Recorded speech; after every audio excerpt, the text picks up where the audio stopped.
Atención, este podcast está diseñado con fines educativos y está dirigido al personal de salud.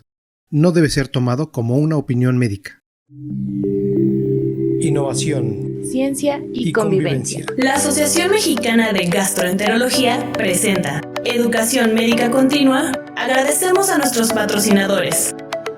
Gastroperlas AMG.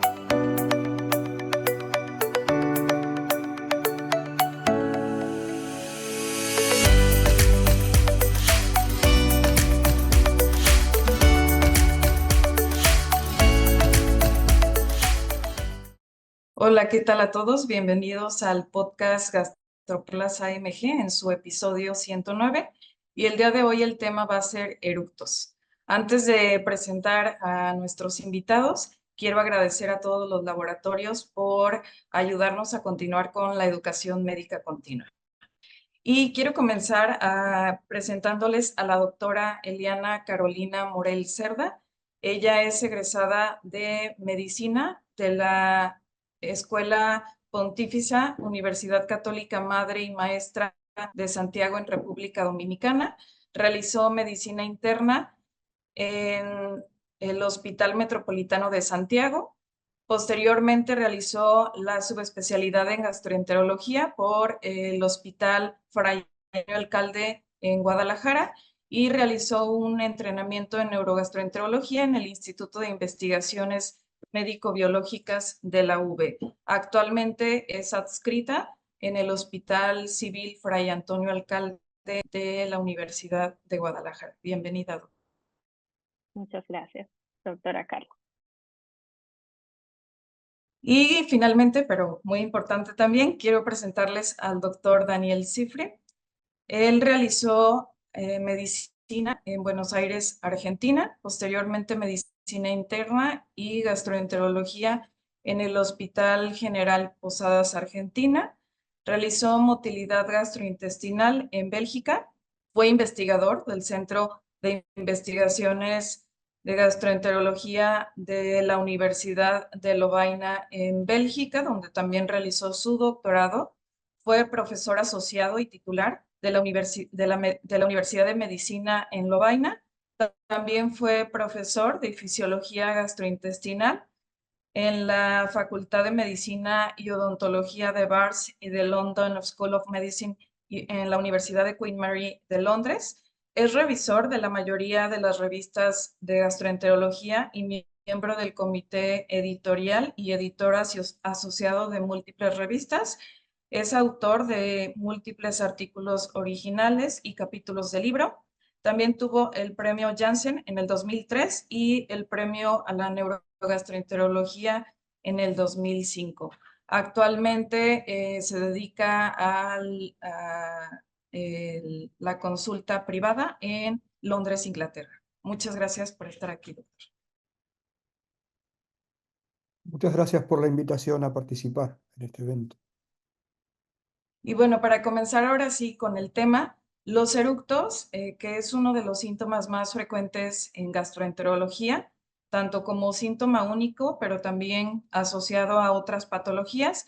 Quiero comenzar preguntándole a la doctora Eliana si nos puede dar una definición de qué son los eructos y si hay diferentes tipos de eructos. Sí, claro. Pues para comenzar en el tema es importante saber que los eructos se definen como un escape audible de aire que puede venir desde el esófago o el estómago hacia la faringe y que se convierte en un trastorno por eructo cuando esta conducta se hace repetitiva e impacta la calidad de vida del paciente, llegando a ser lo suficientemente molesta para ocurrir al menos 3 veces a la semana. Los trastornos por eructos se engloban dentro de la clasificación de Roma 4 de los trastornos gastroduodenales y se van a clasificar en trastornos por eructos excesivos supragástricos o también trastornos por eructos excesivos gástricos. Muy bien. Y sabemos que los eructos gástricos es parte fisiológica, sobre todo después del consumo de alimentos, pero ¿nos podría mencionar o explicar un poco, doctor Daniel, ¿Cuándo llega a ser un problema, hablando especialmente de los eructos gástricos? En realidad no hay un número que defina la cantidad de eructos gástricos patológicos, digamos. Creo que esto es sobre todo importante en pacientes cuyos eructos postprandiales producen un trastorno de la calidad de vida importante, pero no hay un número determinado de normalidad y me parece que lo que es muy importante es entender que los eructos gástricos están asociados a aerofagia, sobre todo aerofagia durante la comida, y que es como que son dos entidades juntas. Siempre tendría que estar presente entonces la aerofagia para poder llegar a presentar probablemente un trastorno relacionado con eructos gástricos. Sobre todo en pacientes que tienen muchos eructos gástricos. El paciente que tiene dos o tres no tiene por qué tener aerofagia, es un número normal. Además hay un problema cultural con respecto a los eructos gástricos y es que en algunas sociedades no son mal vistos culturalmente. Eructar después de una comida en algunas sociedades es visto como un signo de aprecio de la comida. En el mundo occidental donde vivimos no es así. Este, Inclusive la gente se siente como avergonzada si se le escapa un eructo, digamos. O sea que el impacto en la calidad de vida tiene que ver también con la situación social y cultural del paciente, ¿no es cierto? Sí, es más que nada por eso que muchas veces vienen a consulta, ¿no? Por presentar eructos excesivos y que llegan a tener como vergüenza de tenerlo al lado de sus amigos o familiares. ¿Y cuáles serían los mecanismos o los factores asociados a llegar a presentar eructos tanto supragástricos como gástricos? Bueno, como le decía, en, en pacientes que tienen aerofagia, definida como un aumento de la deglución de aire durante las comidas. También puede haber aerofagia fuera de las comidas en casos muy extremos. Y el número de degluciones con aerofagia es también difícil de precisar la normalidad. Hay un par de trabajos que cuentan el número de degluciones, pero yo creo que está más relacionado con el número de degluciones que tiene un individuo cuando come y el tipo de comida, o sea que es muy difícil de cuantificar. Pero este, en los pacientes que tienen un aumento de las degluciones que incluyen aire, este, es importante también entender que es normal tragar aire con cada deglución. En cada deglución hay un movimiento de una burbuja de aire que proviene de un espacio muerto en la faringe y eso está medido hace muchos años de alrededor de 30 mililitros de aire, entre 8 y 30 mililitros de aire que se tragan con cada deglución. Fuera de las comidas uno tiene una deglución o dos por minuto. En las comidas uno tiene decenas de degluciones por minuto, multiplicado por 20, 30 mililitros. Son muchos mililitros de aire que se tragan, que pasan por el esófago y terminan en el fondo gástrico. Esta acumulación de aire en el fondo gástrico produce una distensión del fondo gástrico que a su vez dispara un mecanismo reflejo muy interesante, que son las relajaciones transitorias del esfínter esofágico inferior.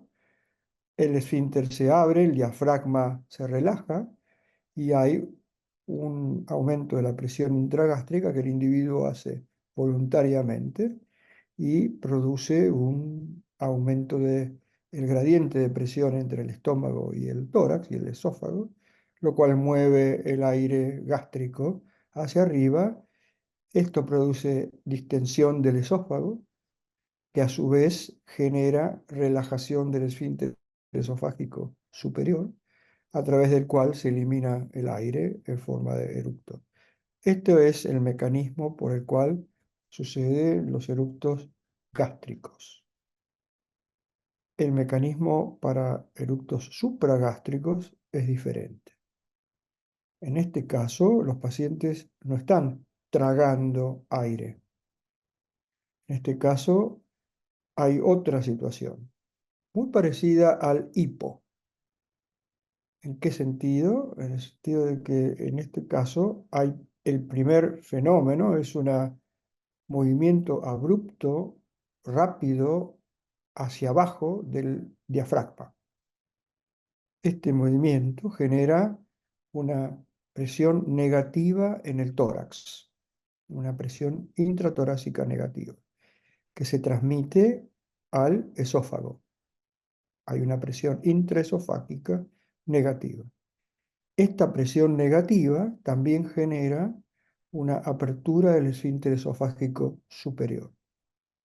Entonces, debido a esta presión negativa, entra aire en el esófago y es inmediatamente eliminado por un aumento de la presión intragástrica voluntaria producido por el mismo paciente, straining, que elimina el gas que estuvo metido en el esófago y que nunca llegó al estómago. Por eso este aire se llama supragástrico, porque no llegó al estómago. Es un aire que entra y sale del esófago. El mecanismo principal, entonces, es una presión negativa intratorácica generada por un movimiento brusco del músculo diafragmático. Esto es la diferencia entre los mecanismos que, que existe entre los eructos gástricos y los eructos supragástricos. Y va a ser muy importante entonces conocer el tipo de eructo que tiene el paciente, hacer el diagnóstico de eructos gástricos o supragástricos, porque puede llegar a cambiar mucho el tratamiento. En el caso de los pacientes que acuden a consulta, doctora Eliana, ¿cómo podríamos identificar si se trata de un eructo, de una patología por eructos gástricos o supragástricos? ¿Hay algo clínico que pudiera hacernos esta diferencia para poder investigar y corroborar el diagnóstico? Sí, pues en el caso de los eructos supragástricos sí lo podemos sospechar cuando observamos al paciente en nuestra consulta. Es un paciente que va a tener los eructos de forma repetitiva, frecuente, lo vamos a observar, y que se caracteriza sobre todo porque al distraer al paciente mientras habla, mientras come, deja de deglutir, o incluso durante el sueño, que lo podemos observar cuando hacemos el monitoreo de la impedanciometría esofágica. Entonces, como en su base es un trastorno conductual, ¿no? El paciente al distraerse se olvida y deja de hacer esta conducta repetitiva. Entonces, desde nuestro interrogatorio clínico, observando al paciente, podemos sospechar el tipo de eructo, ¿no?, que pueda tener sin hacer en el momento el estudio de impedanciometría. Muy bien. Y hablaba, doctor, de uno de los mecanismos, sobre todo en los eructos gástricos, que son las relajaciones transitorias del esfínter esofágico inferior. En este tipo de pacientes, ¿podríamos siempre tener entonces reflujo asociado a esto? Bueno, quería agregar a lo que dijo bien la doctora, que otra de las características clínicas que a veces pueden ayudar a diferenciar, que en general los pacientes con eructos gástricos tienen más frecuentemente asociados síntomas típicos de reflujo. Pero también es correcto decir que los pacientes con eructos supragástricos, cuando son muchos, también tienen reflujo secundario a los eructos supragástricos. Es decir, que en ambos casos puede haber un aumento del reflujo ácido y no ácido, y los pacientes pueden tener síntomas, pero más frecuentemente en pacientes con eructos gástricos.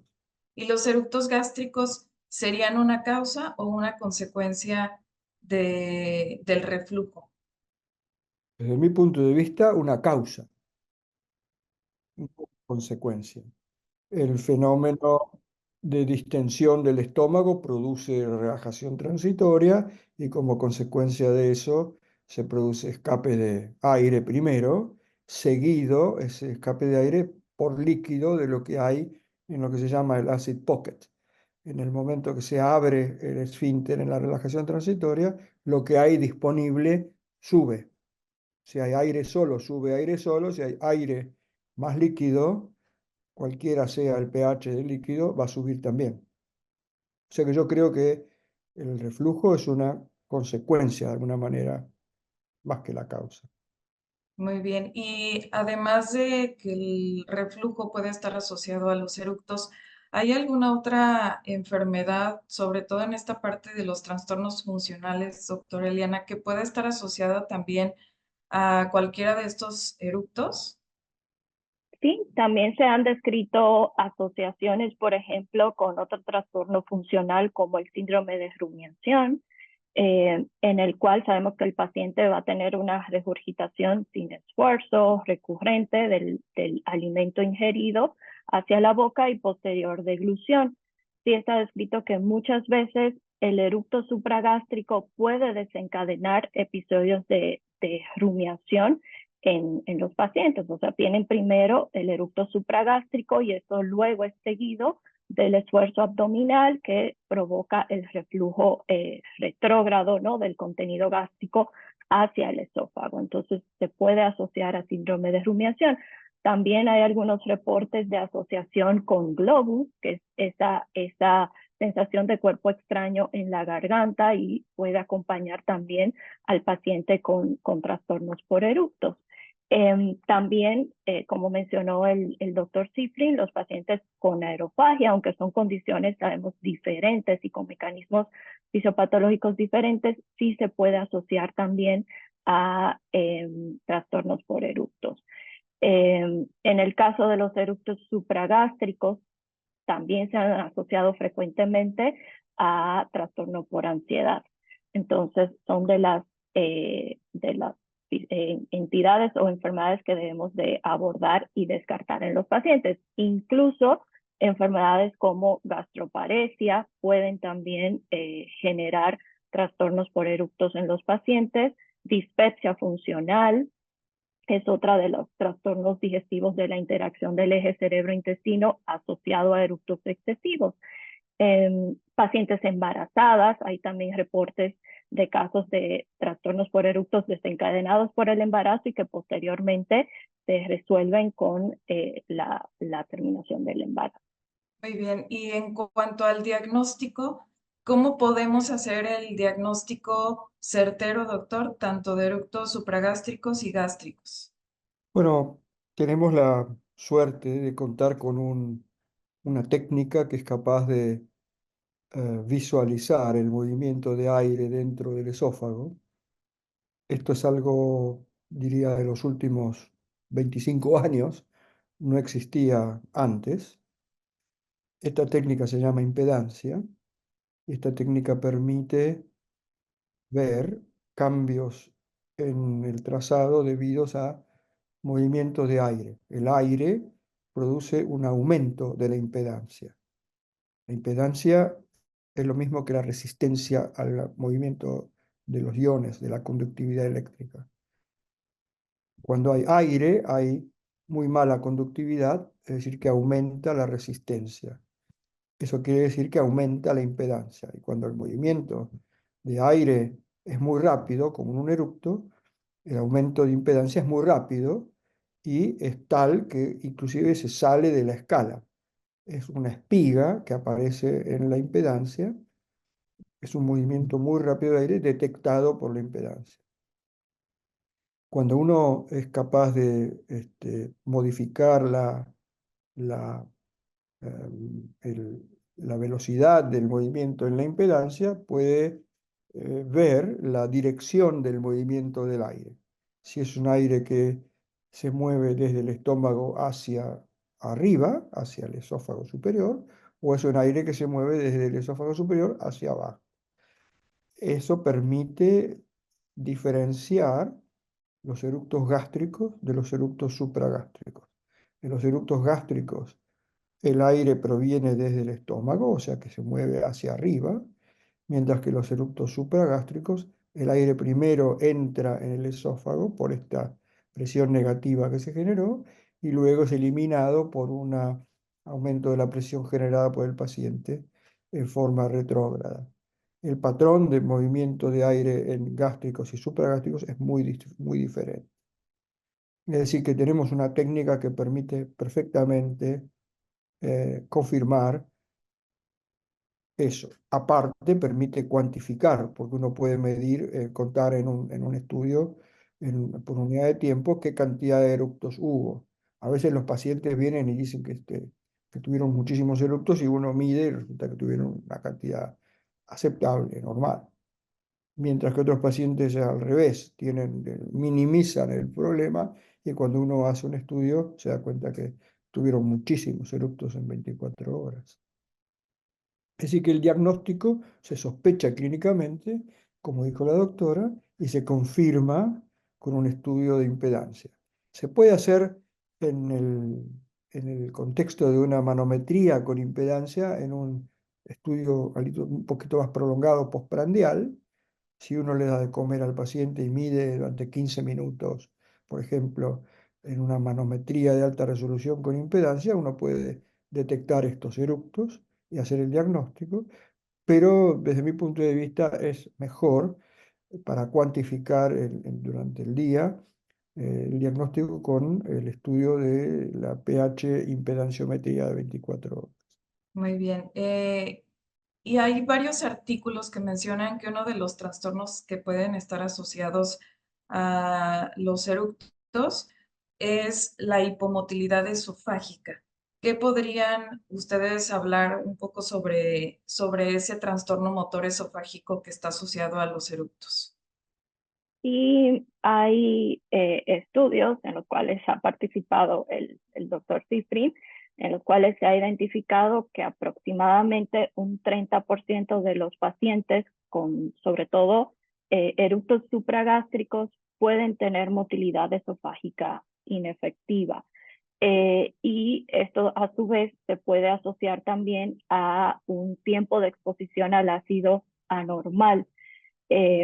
Puede corresponder al paciente que el eructo supragástrico le desencadena posteriormente episodios de reflujo, o los pacientes que tienen enfermedad por reflujo gastroesofágico y como respuesta a esos episodios de reflujo, ¿no? por la exposición al ácido esofágica y la molestia, responden con un eructo supragástrico.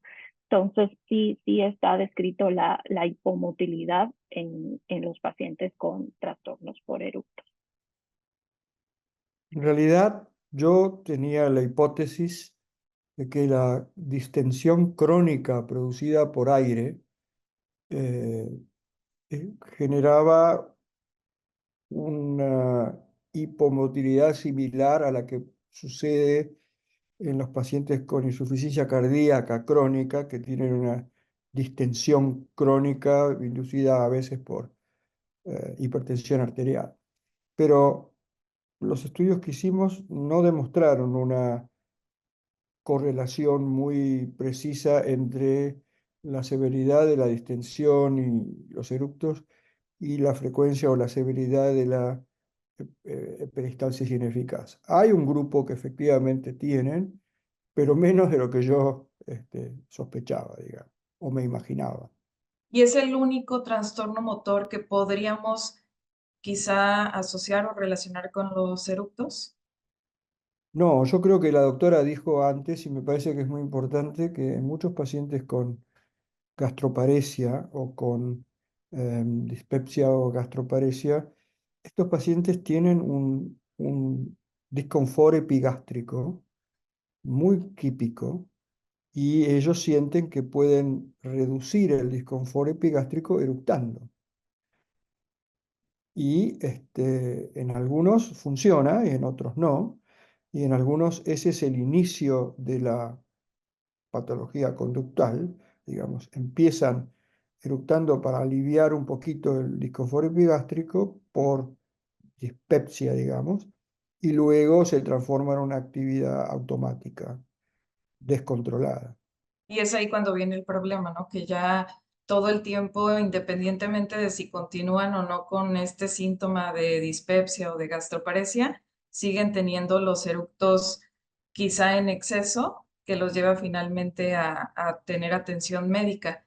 Eh, y en este caso, ¿cuál es el tratamiento ideal para cualquiera de los dos tipos de eructo? ¿Es el mismo? ¿Tenemos que hacer el diagnóstico diferencial porque cambia totalmente nuestro tratamiento? ¿O qué es lo que tendríamos que hacer con cada uno de los tipos de eructos? El tratamiento creo que sí va a depender del tipo de eructo por el mecanismo, ¿no?, fisiopatológico que origina el supragástrico y el gástrico. Por lo tanto, sí va a ser muy importante determinar el tipo de eructo y si hay alguna enfermedad asociada, ya sea un trastorno funcional o un trastorno orgánico asociado a esos eructos. En el caso de los eructos supragástricos, como es un trastorno conductual, ¿no?, y con un origen psicógeno en muchos casos, sí el tratamiento va a estar dirigido más a primero explicarle al paciente, eso es muy importante, que el paciente entienda que es una naturaleza no conductual de este trastorno para que podamos trabajar, ¿no?, en corregir esa conducta. Y es donde va a intervenir, por ejemplo, terapia del lenguaje, ¿no?, apoyada ya sea por foniatría o terapeutas del lenguaje que ayuden al paciente a entrenarse en cuanto a respiración, entrenamiento de la glotis, incluso ejercicios de cuerdas vocales. Y donde más tenemos evidencia es en el uso de terapias cognitivos conductual, en la cual se aplican también ejercicios, sobre todo ejercicios de respiraciones diafragmáticas, para tratar de que el paciente corrija, ¿no?, esa conducta. Incluso terapias de biorretroalimentación, aunque son incómodas porque serían con el catéter de manometría con impedancia, hacer la retroalimentación visual y que el paciente entienda el mecanismo del eructo supragástrico.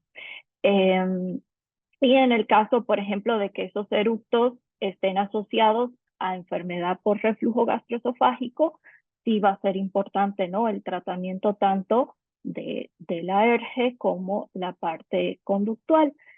Fármacos, pues poca evidencia, ¿no? Sabemos que hay estudios en los cuales se ha utilizado baclofeno, que es un agonista de los receptores GABAérgicos, que disminuye las relajaciones transitorias del esfínter esofágico inferior. Por lo tanto, puede ayudar al paciente que tiene sobre todo eructos de origen gástrico. Y algunos neuromoduladores, sobre todo en el paciente que tiene el componente de ansiedad, porque nos ayuda a reducir el estrés psicológico y quizás aumentar un poquito el umbral de los síntomas. En terapia cognitivo-conductual, pues creo que el doctor Cifrin nos puede platicar un poco más al respecto. Sí, hay un par de detalles que quería comentar en ese sentido. En primer lugar, creo que es muy importante que el paciente entienda lo que está pasando. Es decir, que la parte cognitiva de la terapia conductiva conductual es muy importante. Uno tiene que tratar de explicarle al paciente exactamente lo que está pasando con mucho detalle. Y para eso ayuda el nivel educativo del paciente. En general, en mi experiencia, los pacientes más educados tienen mejor respuesta a la terapia con CBT. El segundo aspecto que para mí es muy importante es cuándo hacer esta respiración especial y la posición de la lengua detrás en la boca. No es que los pacientes tienen que hacerlo en cualquier momento, todo el tiempo. Lo tienen que hacer en un momento muy específico. Y el momento muy específico es cuando ellos tienen la sensación de alarma que les produce el deseo de eructar. Esa pequeña molestia en el epigastrio que les pide eructar. Ellos tienen que reconocer cuál es esta pequeña sensación de alarma, porque ese es el momento en que tienen que comenzar con su respiración diafragmática y el cambio de posición de la lengua. Y con eso van a evitar que ocurran los próximos eructos. El primero no lo van a poder evitar nunca. El primero es como un signo de alarma a partir del cual empiezan a hacer estos ejercicios para evitar los subsiguientes. Eso quería comentar con respecto a la acción de CBT. Y mencionaba también en algunos artículos que en los pacientes que han sido multitratados con inhibidores de la bomba de protones por quizá un reflujo refractario, siempre tendríamos que tener un poco más de atención en ese grupo de pacientes porque pudiera llegar a tener quizá un problema relacionado con los eructos, ¿no? Sí, hay un grupo de pacientes considerados refractarios a inhibidores de bomba que en realidad lo que tienen es episodios o de rumiación o de eructos supragástricos o una combinación de estos dos. En un estudio del grupo de Chicago, hasta un 20% de estos pacientes refractarios tenían esto, y en nuestro estudio en Londres un 10-15% también. Quería hacer un comentario con respecto, que no se discutió todavía, no sé si la doctora quiere discutirlo, al tratamiento de los eructos gástricos. El problema de los eructos gástricos es la aerofagia. Si no se resuelve la aerofagia, no se resuelven los eructos gástricos. Se pueden disminuir con baclofeno, pero si un paciente tiene una aerofagia severa, por más baclofeno que utilicemos, no va a desaparecer. Entonces el tratamiento de la aerofagia es crítico y es muy difícil.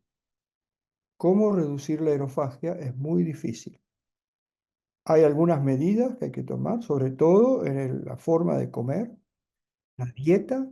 Hay que suprimir totalmente las bebidas gaseosas, no solo durante las comidas, sino durante el resto del día también. Y hay un truco que quisiera compartir con ustedes que tiene que ver con una cuestión mecánica. Cuando uno come, en el mundo occidental por lo menos, acerca la cabeza al plato y come acercando la comida a la boca. Este ángulo favorece la deglución de aire de la faringe. En contraste, cuando uno tiene la cabeza derecha, eso reduce la posibilidad de deglución de aire. Y entonces uno tiene que comer acercando el plato a la cabeza, como se come en el mundo oriental cuando comen con los palitos los noodles o el arroz. Este truco sirve para reducir la deglución de aire. No es extraordinario, no la termina, pero muchos pacientes responden degluten menos aire. Entonces, el cambio en la forma de comer, hay que comer más lentamente, porque cuando uno come rápido, traga más aire. Hay que eliminar las bebidas gaseosas y este cambio de posición del plato puede ser un truco útil para reducir la aerofagia. Muy bien, y ya casi para terminar, doctora Eliana, ¿nos podría hablar si la simeticona podría ser útil también en estos pacientes?